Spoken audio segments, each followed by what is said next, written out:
ನಮಸ್ಕಾರ. ಈ ಒಂದು ವಿಶೇಷವಾದ ಕೃಷಿ ವಿಶ್ಲೇಷಣೆಗೆ ಸ್ವಾಗತ. ಇವತ್ತು ನಾವು ಪಪ್ಪಾಯಿ ಕೃಷಿಯಲ್ಲಿ ಹೆಚ್ಚಿನ ಇಳುವರಿ ಪಡೆಯೋದು ಹೇಗೆ, ಹಾಗೆ ಮಾರುಕಟ್ಟೆಯಲ್ಲಿ ಬೆಸ್ಟ್ ರೇಟ್ ಹೇಗೆ ಗಳಿಸೋದು ಅನ್ನೋದ್ರ ಬಗ್ಗೆ ಡೀಟೇಲ್ ಆಗಿ ಚರ್ಚೆ ಮಾಡೋಣ.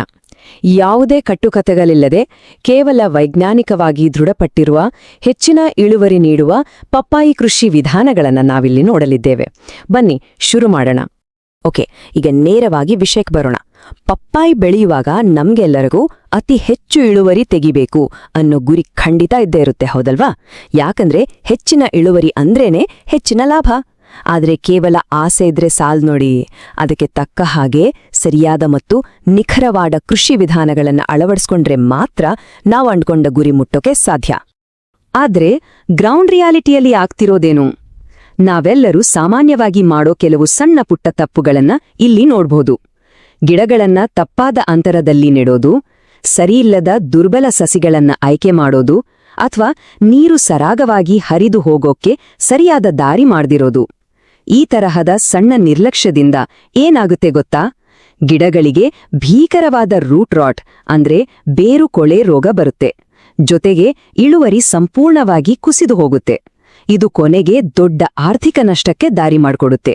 ಹಾಗಾದ್ರೆ ಇದಕ್ಕೆ ಪರಿಹಾರ ಏನು? ಅದಕ್ಕಾಗಿಯೇ ನಾವಿಲ್ಲಿ 5 ಪ್ರಮುಖ ಹಂತಗಳನ್ನ ನೋಡಲಿದ್ದೇವೆ. 1. ಪಪ್ಪಾಯಿ ಕೃಷಿಯ ಮೂಲ ಸವಾಲುಗಳು. 2. ಮಣ್ಣು ಮತ್ತು ಗುಂಡಿ ಸಿದ್ಧತೆ. 3. ಆರೋಗ್ಯಕರ ಸಸಿಗಳ ಸರಿಯಾದ ಆಯ್ಕೆ. 4. ನಾಟಿ ಮತ್ತು ಅಂತರ ನಿರ್ವಹಣೆ. ಕೊನೆಯದಾಗಿ 5. ನೀರಾವರಿ ಮತ್ತು ರಸಗೊಬ್ಬರ ನಿರ್ವಹಣೆ. ಬನ್ನಿ ಒಂದೊಂದಾಗಿ ನೋಡೋಣ. ಮೊದಲನೇ ವಿಭಾಗ, ಪಪ್ಪಾಯಿ ಕೃಷಿಯ ಮೂಲ ಸವಾಲುಗಳು. ಯಾವುದೇ ಒಂದು ಕಟ್ಟಡ ಗಟ್ಟಿಯಾಗಿ ನಿಲ್ಬೇಕಂದ್ರೆ ಅದರ ಫೌಂಡೇಶನ್ ಸ್ಟ್ರಾಂಗ್ ಆಗಿರ್ಬೇಕು. ಅದೇ ರೀತಿ ಪಪ್ಪಾಯಿ ಗಿಡಗಳಿಗೆ ಮೃದುವಾದ ಹಾಗೂ ಫಲವತ್ತಾದ ಮಣ್ಣು ತುಂಬಾನೇ ಇಂಪಾರ್ಟೆಂಟ್. ಎಲ್ಲಕ್ಕಿಂತ ಮುಖ್ಯವಾಗಿ ಮಣ್ಣಲ್ಲಿ ನೀರು ನಿಲ್ಬಾರ್ದು. ಅದು ಸರಾಗವಾಗಿ ಹರಿದು ಹೋಗೋ ವ್ಯವಸ್ಥೆ ಇರಲೇಬೇಕು. ಗಿಡ ನೆಡೋಕು ಮುಂಚೆನೇ ಮಣ್ಣಿನ ಗುಣಮಟ್ಟವನ್ನ ಈ ರೀತಿ ಕಾಪಾಡಿಕೊಂಡ್ರೆ ಆ ಬೇರು ಕೊಳೆಯುವ ಸಮಸ್ಯೆಯನ್ನ ಆರಂಭದಲ್ಲೇ ತಡೆಗಟ್ಟಬಹುದು. ಎರಡನೆಯ ವಿಭಾಗ, ಮಣ್ಣು ಮತ್ತು ಗುಂಡಿ ಸಿದ್ಧತೆ. ಗಿಡ ನೆಡೋಕೆ ಜಾಗನ ಹೇಗೆ ರೆಡಿ ಮಾಡ್ಕೋಬೇಕು? ಇಲ್ಲಿ ನೋಡಿ. ಮೊದಲನೇ ಹಂತವಾಗಿ ಕರಾರುವಾಗಿ 2x2 ಅಡಿಯ ಗುಂಡಿಗಳನ್ನ ತೋಡ್ಬೇಕು. ಎರಡನೇ ಸ್ಟೆಪ್ನಲ್ಲಿ ಆ ಗುಂಡಿಗಳಿಗೆ ಕಾಂಪೋಸ್ಟ್ ಅಂದ್ರೆ ಚೆನ್ನಾಗಿ ಕೊಳೆತ ಕೊಟ್ಟಿಗೆ ಗೊಬ್ಬರ ಹಾಗೆ ಬೇವಿನ ಹಿಂಡಿಯನ್ನ ಸೇರಿಸಬೇಕು. ಮೂರನೇ ಸ್ಟೆಪ್ಪು ತುಂಬಾನೇ ಕ್ರೂಷಿಯಲ್. ಅದೇ ಜೈವಿಕ ಗೊಬ್ಬರ ಅಥವಾ ಬಯೋ ಫರ್ಟಿಲೈಸರ್ ಅನ್ನ ಮಣ್ಣಿನಲ್ಲಿ ಬೆರೆಸೋದು. ಇದರಿಂದ ಮಣ್ಣು ಫಲವತ್ತಾಗೋದು ಮಾತ್ರ ಅಲ್ಲ, ರೋಗಗಳ ಕಾಟ ಗಣನೀಯವಾಗಿ ಕಡಿಮೆಯಾಗುತ್ತೆ. ಇದುವೇ ಗಿಡಕ್ಕೆ ಆ ರೋಗಮುಕ್ತ ವಾತಾವರಣ ಸೃಷ್ಟಿಸೋ ಸೀಕ್ರೆಟ್. ಮೂರನೇ ವಿಭಾಗ, ಆರೋಗ್ಯಕರ ಸಸಿಗಳ ಸರಿಯಾದ ಆಯ್ಕೆ. ಈಗ ಒಂದು ಇಂಟ್ರೆಸ್ಟಿಂಗ್ ವಿಚಾರ ಹೇಳ್ತೀನಿ ಕೇಳಿ. ಸಸಿಗಳ ಆಯ್ಕೆ ಮಾಡಬೇಕಾದ್ರೆ ಕೆಲವೊಂದು ಕಟ್ಟುನಿಟ್ಟಾದ ನಿಯಮಗಳನ್ನು ಫಾಲೋ ಮಾಡಲೇಬೇಕು.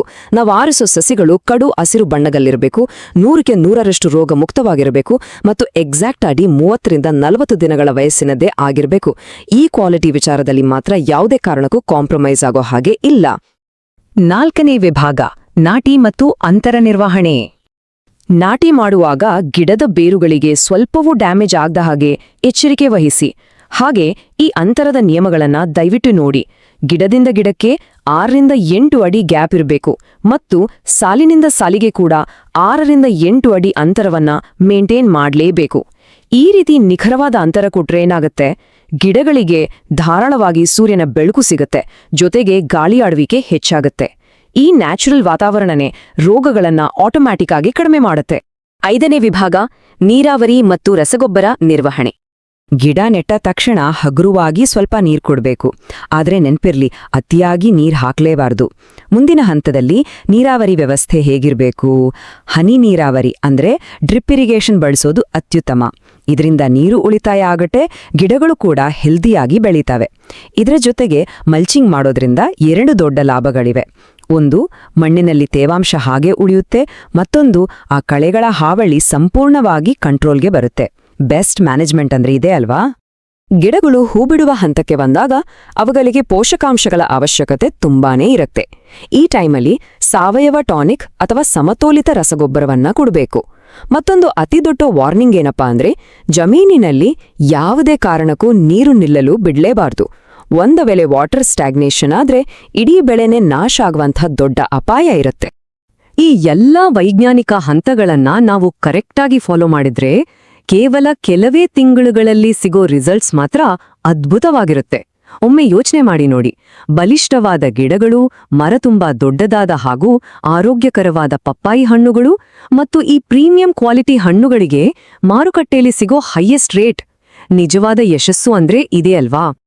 ಈ ಇಡೀ ವಿಶ್ಲೇಷಣೆಯ ಸಾರಾಂಶವನ್ನ ಒಂದೇ ಒಂದು ಸಿಂಪಲ್ ವಾಕ್ಯದಲ್ಲಿ ಹೇಳಬೇಕು ಅಂದ್ರೆ, ಸರಿಯಾದ ನಾಟಿ ವಿಧಾನ, ಸಮಾನ ಹೆಚ್ಚಿನ ಲಾಭ. ವೈಜ್ಞಾನಿಕವಾದ ಕೃಷಿ ಪದ್ಧತಿಗೂ ನಮಗೆ ಸಿಗುವ ಆರ್ಥಿಕ ಲಾಭಕ್ಕೂ ಇರೋ ಈ ಡೈರೆಕ್ಟ್ ಲಿಂಕನ್ನ ನಮ್ಮ ಮೂಲ ಮಾಹಿತಿಯು ಸ್ಪಷ್ಟವಾಗಿ ತೋರಿಸ್ಕೊಡ್ತದೆ. ಈಗ ಕೊನೆಯದಾಗಿ ಒಂದು ಮುಖ್ಯವಾದ ಪ್ರಶ್ನೆ. ಇಲ್ಲಿ ವಿವರಿಸಿದ ಈ ಹೈ ಈಲ್ಡ್ ಟೆಕ್ನಿಕ್ಗಳಲ್ಲಿ ಮುಂದಿನ ಪಪ್ಪಾಯಿ ಬೆಳೆಗೆ ಯಾವೆಲ್ಲ ವಿಧಾನಗಳನ್ನ ಅಳವಡಿಸಿಕೊಳ್ಳಲಾಗುತ್ತೆ?